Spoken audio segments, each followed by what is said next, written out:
Queridos irmãos, neste mês de janeiro, entrando até mesmo em alguns domingos de fevereiro, eu gostaria de trabalhar uma série chamada O Propósito da Peregrinação Cristã. O propósito da peregrinação cristã. E eu escolhi alguns textos para expor. Hoje eu quero trabalhar com vocês o Sermão da Montanha, capítulo 6, nós vamos ler do 25 ao 34. Sermão da Montanha, Mateus, capítulo 6, do verso 25 ao 34. Então, como eu disse, vou passar alguns domingos falando sobre o propósito da peregrinação cristã. E hoje eu quero dar ênfase a um primeiro propósito, que é buscar o reino de Deus em primeiro lugar, a justiça de Deus e as outras coisas serão acrescentadas. Buscar, pois, em primeiro lugar o seu reino e a sua justiça, e todas estas coisas vos serão o quê? Acrescentadas, meus irmãos. Então, abra sua Bíblia, por favor.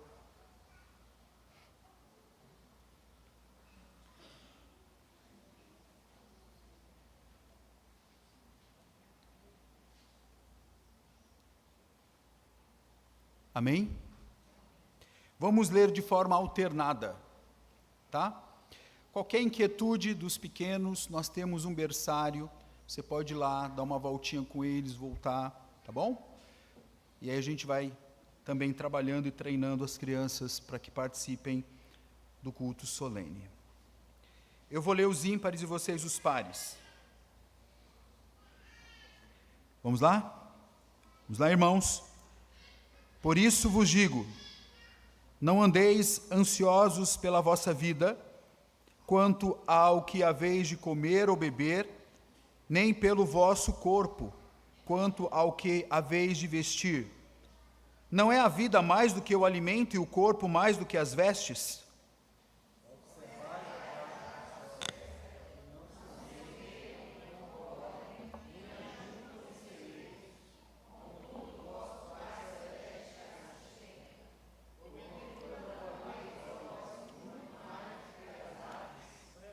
Qual de vós, por ansioso que esteja, pode acrescentar um côvado ao curso da sua vida?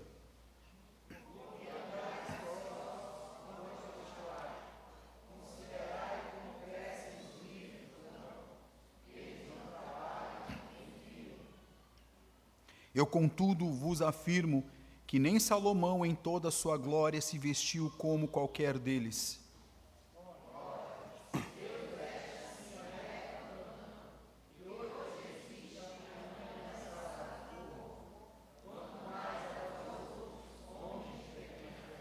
Portanto, não vos inquieteis dizendo, que comeremos, que beberemos, ou com que nos vestiremos.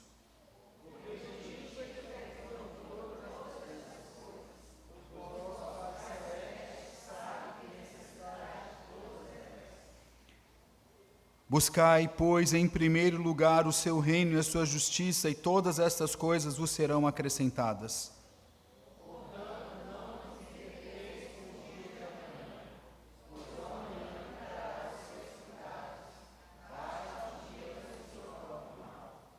Amém.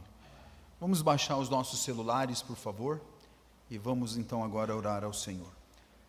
Santo Deus, eterno, bondoso Pai, louvamos o Teu nome, Te bendizemos. Acabamos de ler uma porção da Tua palavra. Ó Deus, este texto proferido pelo nosso Redentor, pelo nosso Mestre aos seus discípulos. E esta noite, ó Deus, fale conosco, porque também somos seus discípulos. Ó Deus amado, não nos deixe aqui sozinhos.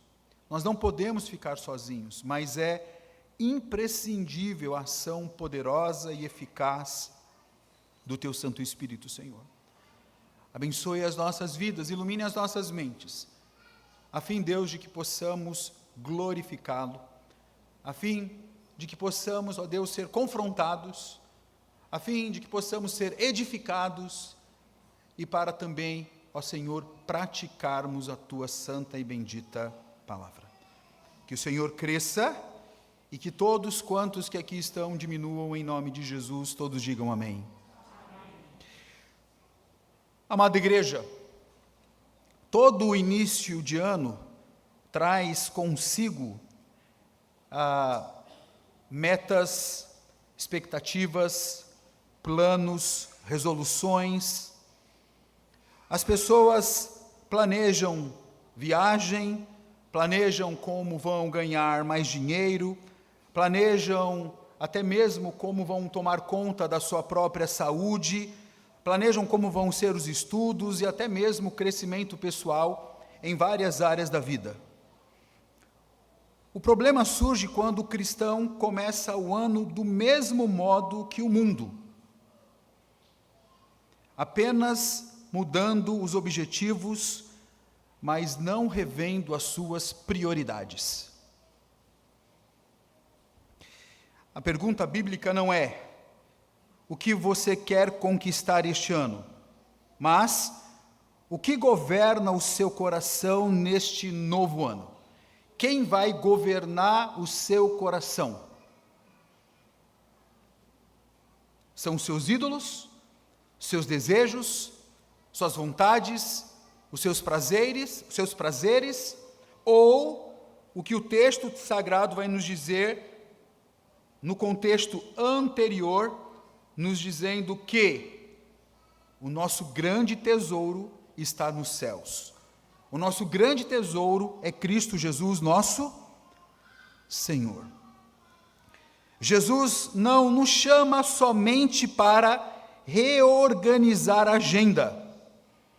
Ele nos chama a submeter toda a nossa vida ao reino de Deus. Eu vou repetir. Jesus, Ele não chama somente você e a mim para a gente dar uma ajeitadazinha na nossa agenda e colocar Ele aqui e acolá. Mas Ele nos chama para nos submeter toda a nossa vida ao reino de Deus, porque o reino de Deus já está entre nós. Então, este novo ano não exige apenas novos planos, mas um coração corretamente ordenado diante de Deus. Mateus capítulo 6, olha bem, Mateus capítulo 6 está inserido no Sermão da Montanha, no Sermão do Monte, onde Jesus confronta ali uma espiritualidade vazia. Jesus, ele confrontava os escribas, os fariseus, os doutores da lei, que tinham uma espiritualidade somente de visibilidade, uma espiritualidade externa, religiosa e ansiosa. Ele trata de alguns temas ou de algumas áreas. Por exemplo, ele diz assim: o que adianta vocês darem esmolas? O que adianta vocês orarem? O que adianta vocês jejuarem, se na realidade o motivo ou a motivação de vocês é somente serem vistos? Jesus também vai trabalhar sobre aquilo que é passageiro, sobre aquilo que é efêmero. Os tesouros terrenos são passageiros, mas os tesouros dos céus são permanentes. Aliás, os tesouros dos céus são eternos, meus irmãos. E aí, Jesus também vai trabalhar nesse capítulo 6, esse texto que nós acabamos de ler, que fala sobre a ansiedade pelo amanhã, uma preocupação excessiva com provisão. E eu quero dizer para todos vocês que estão aqui esta noite, e eu afirmo isso com absoluta certeza, porque você é pecador, você é ser humano, você ainda vive neste mundo caído, você já passou por ansiedades, você já passou por preocupações, você já viveu o amanhã, você já viveu a semana que vem, você já viveu o mês que vem, o ano que vem, 10 anos, sendo que você não pode fazer absolutamente nada. Você está sendo estrangulado e sufocado pela sua ansiedade. E é nesse contexto que Jesus apresenta uma prioridade absoluta. Qual é a prioridade apresentada pelo Senhor Jesus nesse texto lido esta noite? O reino de Deus. Ele não diz assim: olha, tem uma opção, busquem o reino de Deus. É melhor, viu? Estou dando aqui um conselho para vocês. Ele não diz, busquem também, mas ele diz, buscai, pois, em primeiro lugar o quê? O reino de Deus. Meus irmãos, o reino de Deus. Sabe por quê? Porque o verso 33, ele é a resposta. Ele é mais do que uma resposta. Eu posso dizer que ele é a cura para o pecado da ansiedade. Sem dúvida nenhuma, tem algumas pessoas que têm patologias e precisam até mesmo de um tratamento psiquiátrico, tá? E tem que até mesmo entrar em elementos medicamentosos. Mas não é isso que o texto está dizendo aqui. O texto está dizendo que o ser humano, por ser realmente pecador, se preocupa facilmente, gratuitamente, com o dia de amanhã. Então, o verso 33, amada igreja, é a cura para aquilo que o Senhor Jesus disse antes. E o que o Senhor Jesus disse antes? Então nós vamos analisar esse texto aqui, se Deus quiser, todinho. E eu vou tentar ser objetivo. Tá? Verso 25, por favor. Por isso vos digo. Por que ele diz por isso vos digo? Irmãos, está aí, por isso, né? Esse por isso aqui é como se o Senhor Jesus estivesse dizendo assim, por esse motivo, é uma introdução aqui de uma consequência ou de uma conclusão de algo dito antes. O que ele disse antes? Ninguém pode servir o que a dois senhores, porque ou há de aborrecer-se de um e amar o outro, ou vai devotar um e desprezar o outro. Então o texto termina como? Não podeis servir a Deus e às riquezas. Então aí Jesus diz, por isso, é uma locução aqui conjuntiva, por isso vos digo, não andeis ansiosos pela vossa vida. Irmãos, e esta palavra aqui, ansiosos, no original, ela é interessantíssima. Sabe por quê? Porque ela significa divisão de pensamento, divisão mental. É uma mente puxada em várias direções. Uma mente ansiosa, ela não está olhando firmemente para Cristo, autor e consumador da fé. Uma mente ansiosa, ela olha, ela é puxada por várias direções. A ansiedade, olha bem, baseado na palavra original aqui, a ansiedade tira a integridade do ser humano e faz dele pedaços, fragmentos.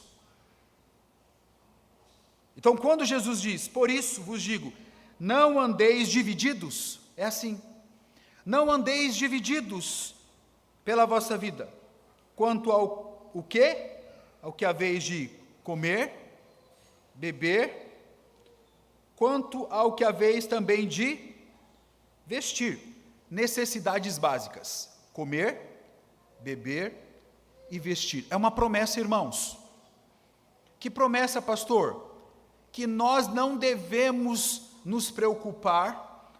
Inclusive, há uma tradução muito boa que diz assim: não vos preocupeis por vossa vida. Jesus está dizendo para os seus filhos, para os crentes: não vos preocupeis com a vossa vida, não andeis divididos, não andeis em pedaços, não andeis fragmentados. Com o que, pastor? Com aquilo que você vai comer, beber e vestir. E aí então, ele vai mostrar aqui alguns argumentos por que nós não devemos andar preocupados. E eu quero ver rapidamente esses argumentos com vocês, até chegar realmente no versículo 33, onde para mim é o ápice aqui do texto, quando ele diz que nós temos que buscar em primeiro lugar o reino de Deus e a sua justiça, e todas as outras coisas vão ser o quê? Acrescentadas. Então ore para mim, comigo, o texto. Primeiro argumento está aí, olha, é um argumento que eu chamei do argumento da vida que é superior. Está aí, ó. Não é a vida mais do que o alimento e o corpo mais do que as vestes? É o argumento da superioridade da vida. Gente, quem criou a vida? O nosso Deus. Quem sustenta a nossa vida? O nosso Deus. A Bíblia nos diz, no Salmo 63, que o amor de Deus é melhor do que a graça, é melhor do que a vida. Quem sustenta você ininterruptamente todos os dias é o Senhor. A vida, olha bem, a vida, toda a nossa estrutura, todos os nossos órgãos, toda a funcionalidade do nosso corpo, destes órgãos, tudo aquilo que é necessário para que você esteja aqui respirando, para que você esteja aqui vivo. Então Jesus diz: não é a vida mais do que o alimento e o corpo mais do que as vestes? O que Jesus está dizendo é o seguinte: eu sou o Criador da vida, e se eu sou o Criador da vida, não se preocupem, eu estarei tomando conta da vida de vocês. Amém? Este é o primeiro argumento, o argumento da superioridade aqui da vida, no que diz respeito às coisas básicas da vida. O segundo argumento está aí no versículo 26. O que diz o versículo 26? Observai as aves dos céus, ou do céu, não semeiam, não colhem, nem ajuntam em celeiros, contudo vosso Pai Celeste as sustenta. Porventura não valeis vós muito mais do que as aves? Este argumento aqui é o argumento que eu chamei do argumento da hierarquia na criação. Por que hierarquia na criação? Porque nós fomos criados em imagem e semelhança de Deus. A flora e a fauna não. Sem dúvida nenhuma, Deus criou todas as coisas e criou também a flora e a fauna. Mas, olha bem, eu e você fomos criados como imagem e semelhança de Deus. Nós somos criados como homens, como seres humanos. Nós somos seres morais. Então ele diz: observe as aves do céu. Lá na Palestina você tinha muitos passarinhos. Aliás, tem passarinho em tudo que é canto. E ele diz: observe as aves do céu. Elas não semeiam, elas não colhem, nem ajuntam em celeiros, como os homens, né? Contudo, vosso Pai Celeste as sustenta. Porventura, vocês não valem mais do que essas aves? Porventura, vocês não são a coroa da criação? porque nós somos a coroa da criação.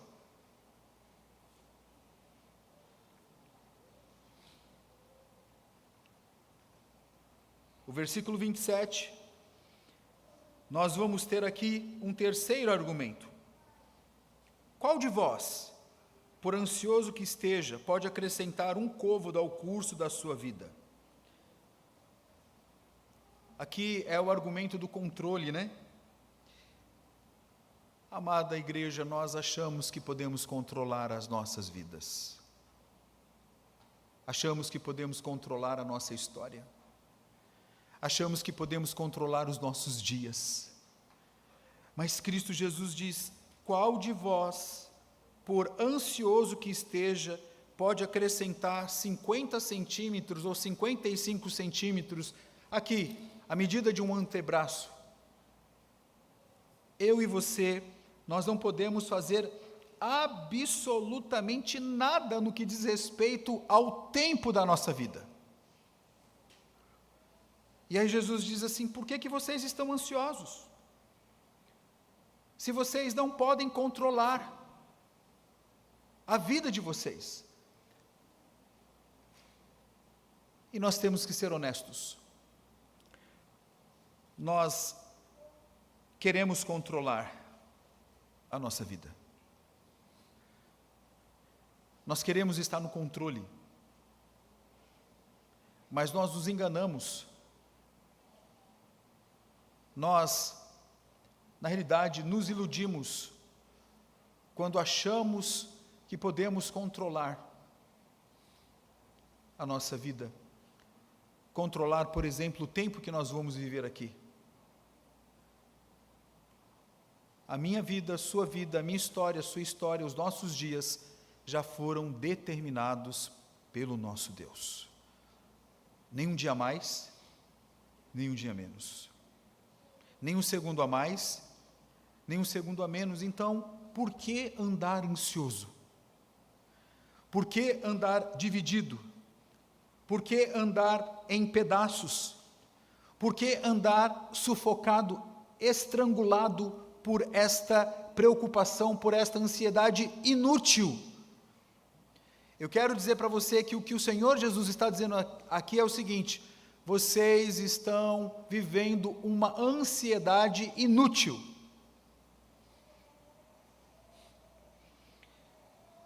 O quarto argumento está no versículo 28 e 29, que é o argumento da comparação.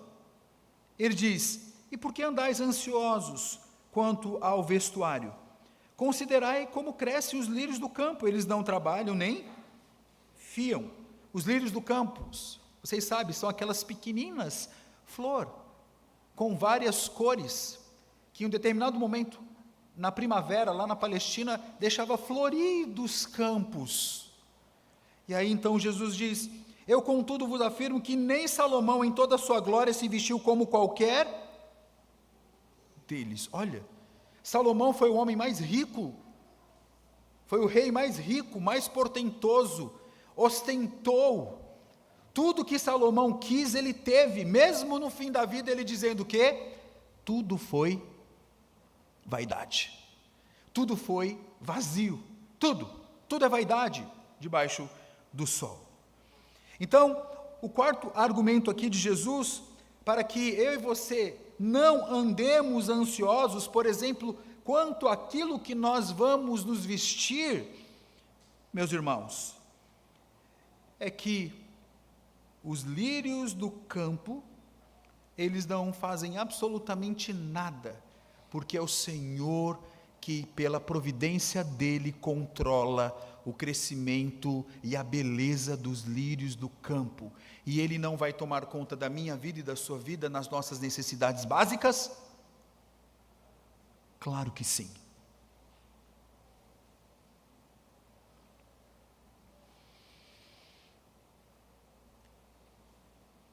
Vamos caminhar. Vamos aqui para um outro argumento, o quinto. Ora, verso 30. Se Deus veste assim a erva do campo, que hoje existe e amanhã é lançada no forno, quanto mais a vós, outros homens de pequena fé. E aí eu quero aqui, mais uma vez, reforçar o argumento de que nós somos imagem e semelhança de Deus, quando ele diz aí no verso 30, quanto mais a vós, outros. Por que ele diz, quanto mais a vós, outros? Porque nós somos imagem e semelhança de Deus. Se Deus está tomando conta das aves, se Deus está tomando conta dos lírios do campo, Ele não vai tomar conta de nós que somos a sua criação, a imagem e semelhança dEle, a coroa da criação? Claro que vai tomar conta. E sabe por quê que eu e você vacilamos? Sabe por quê que eu e você pecamos? O texto nos diz, porque nós somos homens de pequena fé. É como o Senhor Jesus dissesse assim, vocês são incrédulos, vocês não acreditam. Tudo isso aqui quem criou foi o nosso Deus. Ele é o Criador dos céus e da terra, Ele sustenta absolutamente tudo. Mas vocês são homens de pequena fé.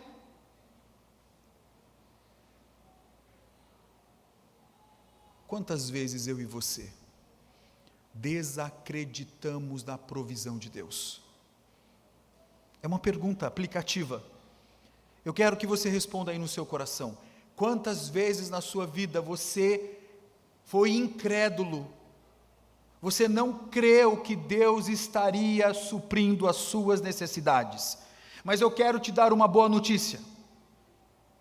E que o Espírito de Deus faça com que você lembre do que eu vou dizer agora, todos os momentos que você duvidar. Fé cega, olha bem, fé cega somente no nosso Senhor. Amém? Por quê? Porque tenha certeza absoluta que Ele não vai deixar de cuidar daqueles que são seus filhos, em nome de Jesus. É por isso então, que o nosso último argumento está aí, no versículo 31. Portanto, não vos inquieteis, aí ele já não diz ansiosos, não andais ansiosos, ele vai dizer, portanto, logo, ele está terminando uma argumentação, e está dizendo o seguinte, todas essas informações que eu dei, o que vocês vão fazer com elas? Então ele diz, portanto, não vos o quê? A mesma palavra grega para ansioso. A mesma. Aliás, nos versos 25, 27, 28, 31 e 34, ansiosos, ansioso, inquieteis, a mesma palavra grega, que significa o quê? Divisão de mente, uma mente puxada em várias direções. Então ele diz, portanto, vocês não devem ficar preocupados com o quê? Com aquilo que você vai comer, com aquilo que você vai beber, e com aquilo que você vai o quê? Vestir. Por quê? Porque os gentios, os pagãos, é que procuram todas estas coisas. E aqui vem este último argumento. Pois vosso Pai Celeste sabe que necessitais de todas elas. Qual é o último argumento aqui, o sexto argumento? É que eu e você somos filhos de Deus. E Deus não vai desamparar os seus filhos em nome de Jesus.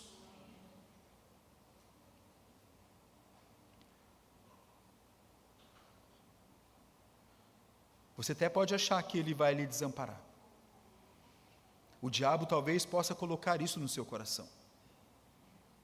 Você pode até achar que os céus estão em silêncio. Mas tenha certeza de uma coisa, meus irmãos. Deus estará com você todos os dias até a consumação dos séculos. Nós precisamos crer e nos apropriar destas promessas do Senhor.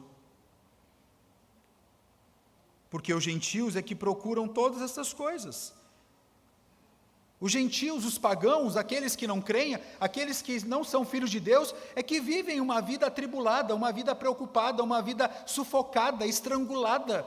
Eles correm para lá e para cá, tentando comer, tentando vestir, tentando beber, tentando ter mais coisas, mas nós que somos filhos de Deus, não. E aí então, Ele vai nos dar, irmãos, o remédio, a cura, porque que nós não devemos ser como gentios. Ou melhor, o que nós devemos fazer para não ser como gentios? O que nós devemos fazer para não andar ansiosos? O que nós devemos fazer para não andarmos inquietos? O que nós devemos fazer para, de repente, não perder uma noite de sono?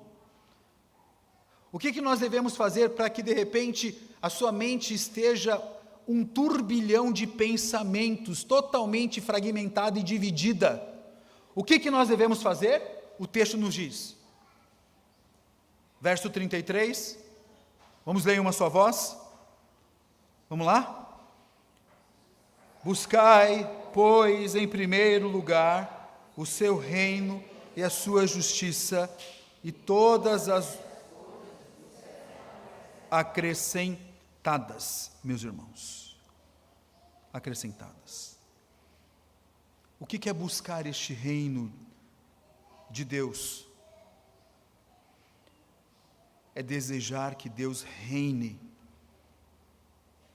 sobre os nossos planos, sobre as nossas decisões, sobre o nosso tempo, sobre os nossos sonhos, sobre a nossa vida. É um confronto aqui. O confronto aqui é claro. Muitos cristãos querem que Deus abençoe seus planos, mas não querem se submeter aos planos de Deus. A Bíblia nos diz que a vontade de Deus ela é boa, perfeita e agradável. Então, se há uma vontade que eu e você devemos desejar, é a vontade de Deus, que ela é boa, perfeita e agradável, porque dele, por meio dele, para ele são todas as coisas, a ele, pois, a glória eternamente. Amém? As Escrituras Sagradas afirmam que Deus não é um balcão de utilidade pública. O que eu quero dizer com isto? Não é um meio para as nossas realizações pessoais. Ele é o fim principal em nossas vidas. Qual é o fim principal do homem? Glorificar a Deus, ter prazer nele, ter satisfação nele, gozá-lo para sempre.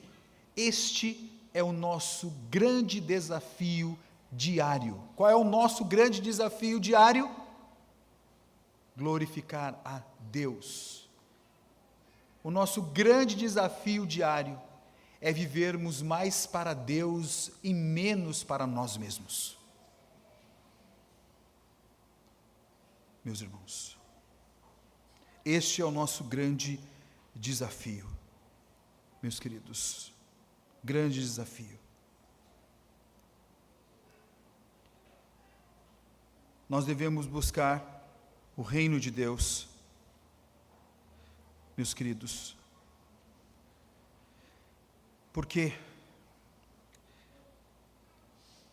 Porque nós devemos dar a Deus a sua obra, devemos dar a Deus um lugar de destaque. Nós devemos confiar que Deus vai cuidar das nossas necessidades básicas. O grande problema é que o reino de Deus, a maioria das vezes, não é a nossa prioridade. Se você buscar o reino de Deus como prioridade na sua vida, tenha certeza que você vai eliminar toda a ansiedade da sua vida. O que então significa mais, pastor, viver este reino de Deus? É viver a vontade de Deus. É viver os valores de Deus, é viver os princípios de Deus.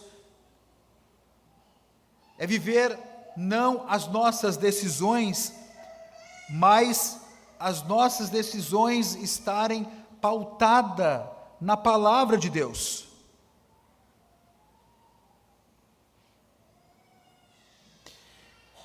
Interessante aqui,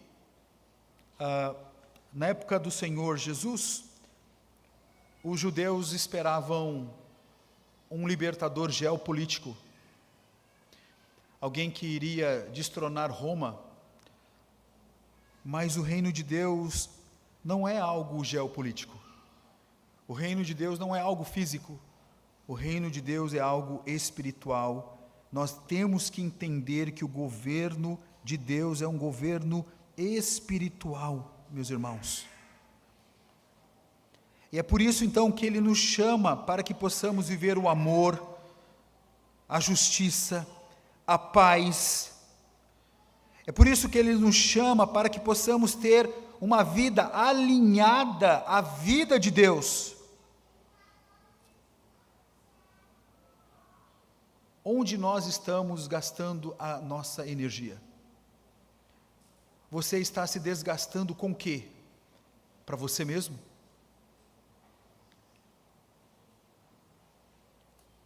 Gente, você não foi criado originalmente para viver para você. Você foi criado originalmente para viver para Deus. E este é o nosso desafio.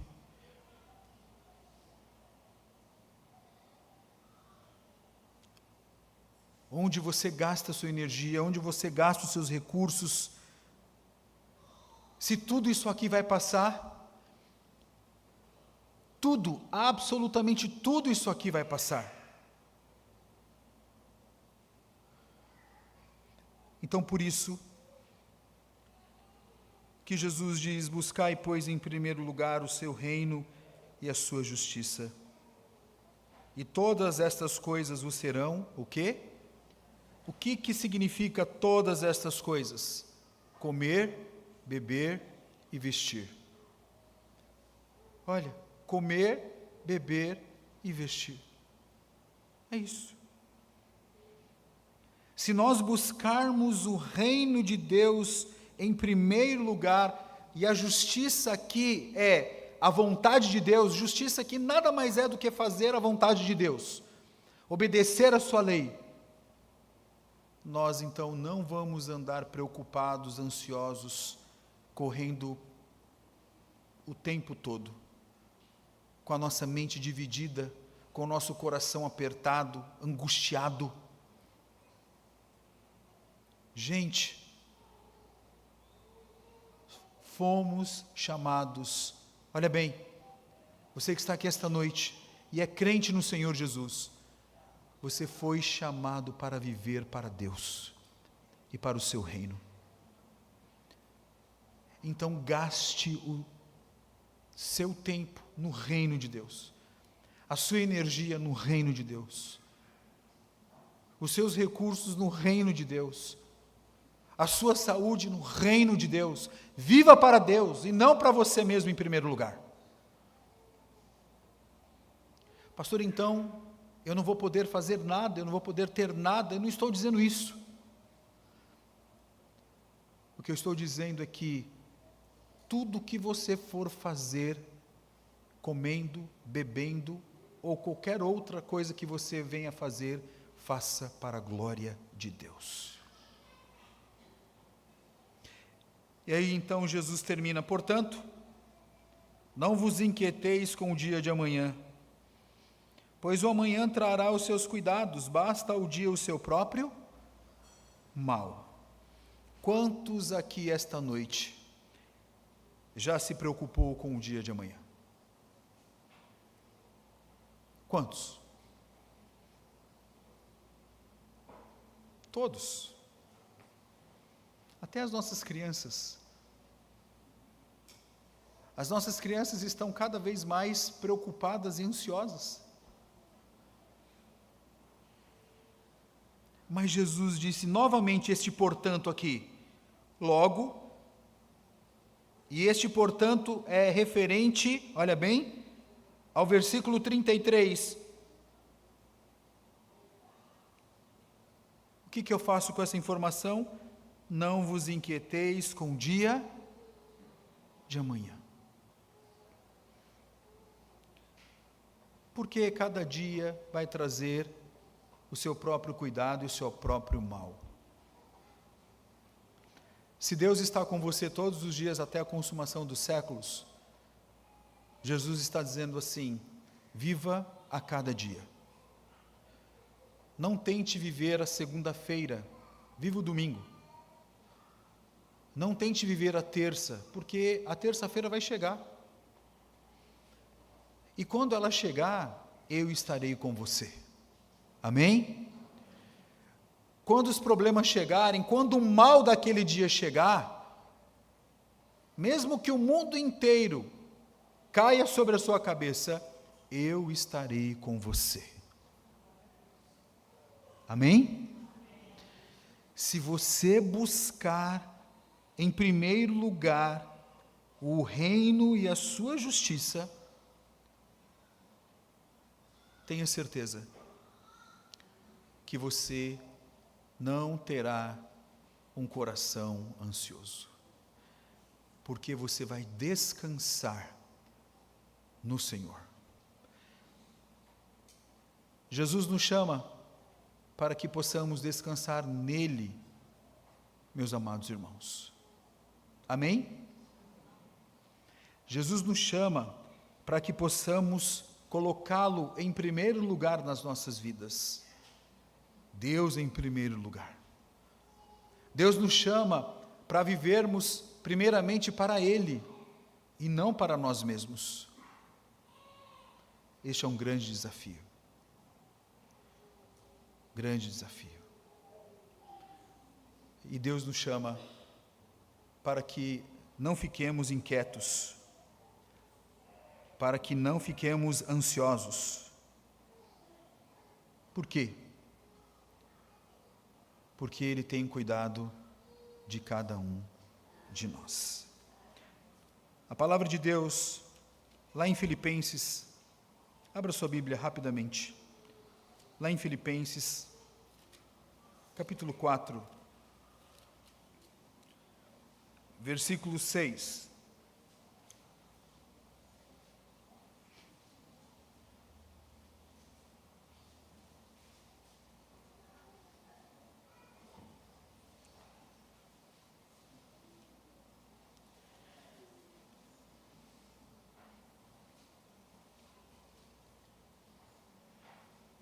Filipenses 4, 6, vamos ler em uma só voz? Texto muito conhecido. Diz assim o texto, vamos lá? Não andeis ansiosos de coisa alguma,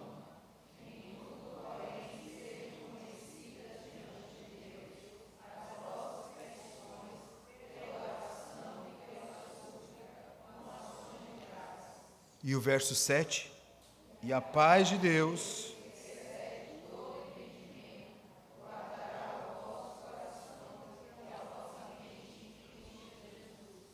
pastor, o que eu devo fazer?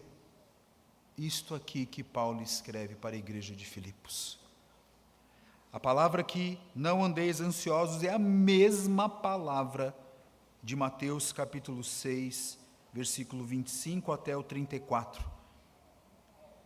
A palavra ansioso aparece 3 vezes, inquieto ou inquieteis 2 vezes, a mesma palavra de Filipenses 4, não andeis ansiosos de coisa alguma. Então, o que nós devemos fazer? Em tudo, porém, sejam conhecidas diante de Deus as vossas petições, pela oração, pela súplica, com ações e a paz que excede todo entendimento, o que vai fazer? Guardará Você está com o seu coração angustiado, preocupado, ansioso, apertado, sufocado, estrangulado? Vá até o seu quarto, se ajoelhe, ore ao Senhor. Coloque sobre Ele toda a sua preocupação, toda a sua ansiedade, creia no que está escrito aqui, porque a Bíblia diz que a paz de Deus vai exceder todo o seu entendimento, e vai guardar o seu coração ansioso, dos maus dias, dos péssimos dias, vai guardar, vai lhe proteger, na afirmação de que Jesus Cristo, Ele é o Rei da sua vida, é o Rei da sua existência, em nome de Jesus.